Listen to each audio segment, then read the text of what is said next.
I just want to start with our predecessor, the Delaware Pavilion's predecessor. This is the Kursaal from the 1890s. That was just east of the Delaware Pavilion. And Kursaal is a German word. There was Kursaals, I believe, throughout the country. I know there was one in Southend. And is a word that means cure hall. And allegedly, I'm not sure it's really demonstrated by this picture, but it was a place of healthy entertainment, of mind, body and soul. As I say, I'm not sure I'm totally convinced. But that's really where our foundations start here in Bexhill, and indeed led us on to where we are today at the Earl Delaware's Delaware Pavilion, which was really that centre for mind, body and soul here in Bexhill. Last year, we welcomed over 400,000 people here. The Delaware Pavilion is, I think, one of the largest creative art centres, definitely east of Brighton, if not in this region. We have 500 square metres worth of galleries across 2 floors, both looking out to sea with wonderful sea views. We're here in a 1,500 capacity venue with a huge range of events of national and international acts. We have a dedicated education studio just to the west of the building. And we're also a place for lunch, shopping, weddings, and really importantly, tea and cake. The wonderful thing about Bexhill is it's safe, it's clean, it's flat, and the Delaware Pavilion echoes that. It's very accessible. And in fact, the east end of the building with its large windows is very accessible and free to get into. This end of the building you have to pay a ticket to get into, but it's very, very accessible to a huge range of people. This is the man we've got to thank, Earl Delaware, picking up on those original objectives of the Kursaal, I guess. And he said of this building, a modernist building of world renowned that will become a crucible for creating a new model of cultural provision in an English seaside town. I'm going to add the word small English seaside town, which is going to lead to growth, prosperity, and the greater culture of the town. This is culture-led regeneration back from 1935, if not before. Earl Delaware, Bexhill itself, we currently have 3 railway stations in the town, which I think is slightly excessive. We used to have 4. In fact, they've taken the direct link, as some of you will have noticed today, from here to London out, so you now have to go via Brighton or via Hastings.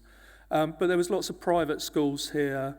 Bexhill, thanks to Earl Delaware, was the birthplace of British motor racing. Yes, you heard it here first. There was also a cycling track to the east end of the town as well. And Bexhill was one of the first places where there was mixed bathing. Quite a racy place. Earl Delaware was a true visionary. And I only just really discovered that Earl Delaware went on to influence the formation of what did become the Arts Council. And I never realised that he had the idea for a festival on the river that became the Festival of Britain. And if you like, the Delaware Pavilion is that model for the South Bank, for the festival hall, and for that form of culture, which I think is really, really exciting. And here's that scene again. I think this is the Daily Express, Daily Mirror 8, I can't remember, which is a kind of beauty pageant come exercise routine out on the terrace. But there was very much exercise on the roof. On the first floor where we're going to have lunch was a library, the entertainment hall here, and always a very big cafe social space, mind, body and soul in Bexhill. And just to highlight the importance of the building, the architects were Eric Mendelsohn and Serge Chemaev. We're in what I think is Serge Chemaev's temple. And indeed, this is Serge's son, Ivan Chemaev, having tea with Frank Lloyd Wright at their home in Bentley Wood, just outside Lewes. So really the status of the building and the quality of the offer was really, really important. And Delaware Pavilion was a spaceship that landed in 1935, and to a certain extent it still is today. The chronology is between 35 and 39 was the real 1930s heyday. The pavilion was used by the forces during the war. Spike Milligan was based here during the war, which one of our patrons, Eddie Izzard, really loves. But from the 1970s, with cheap overseas flights, as in many seaside resorts, Bexhill starts to decline, and those private school economy starts to slowly morph into retirement town, and the big change.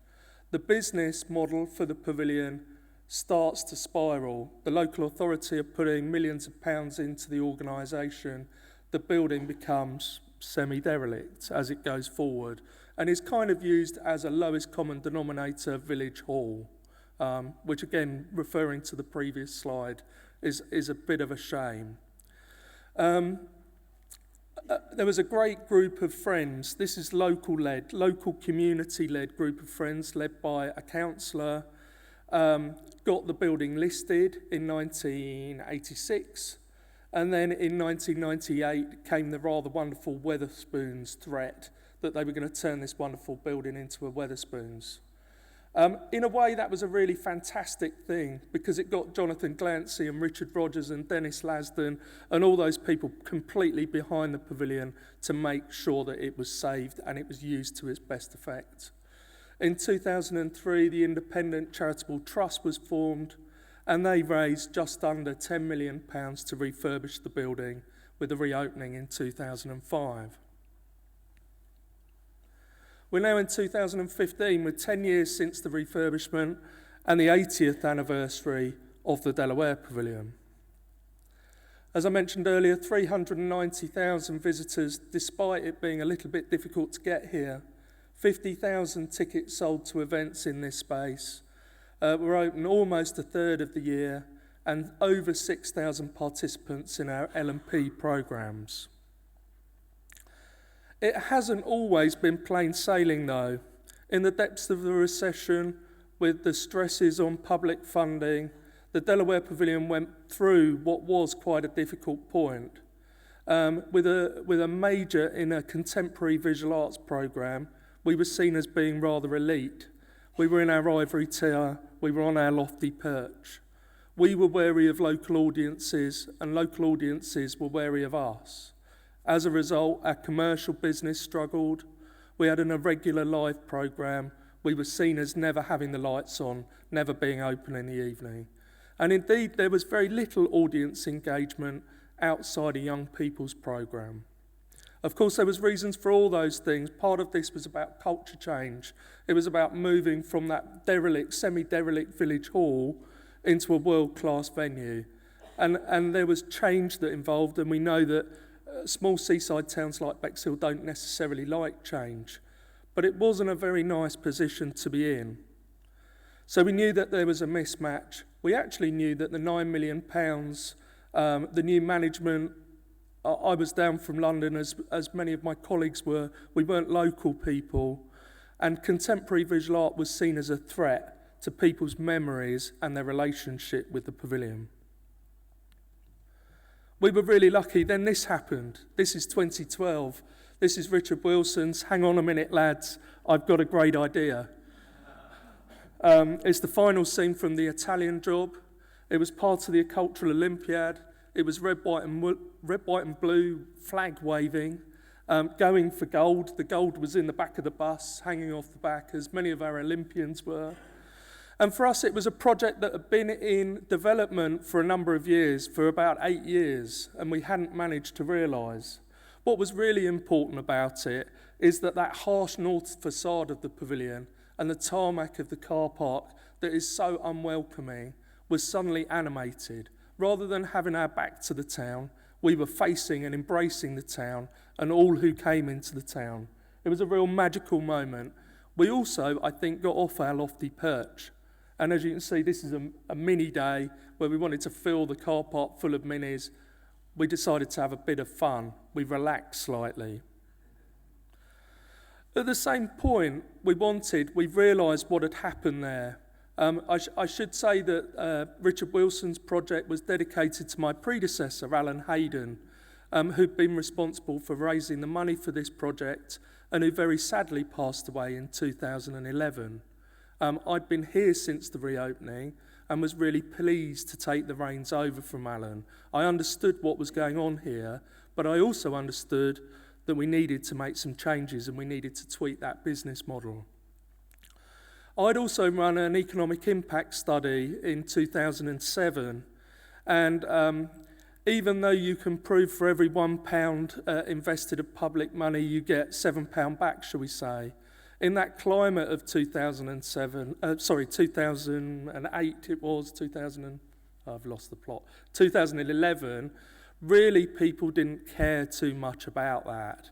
That they needed to know that they needed to reduce public funding and what were we going to do? How were we going to be value for money? We were very lucky that a new cultural strategy manager started, Sally Staples at East Sussex County Council, and was looking at some research. And I wanted to respond by not looking at the economic case anymore, but looking at the social case, looking how we operated as a cultural asset. And so Nick Eubank was commissioned with his colleagues Stephanie Mills and Fred Gray to look at actually how audiences responded to the Delaware Pavilion and how we could re-engage with those memories and that history of the pavilion. We knew that cultural change was going to be a slow process, and this was just the start. But the Social Capital Report identified the work that we needed to do to keep people connected, both with the programme and the fabric of the building. More importantly, it gave us the confidence to put audiences back at the heart of this organisation.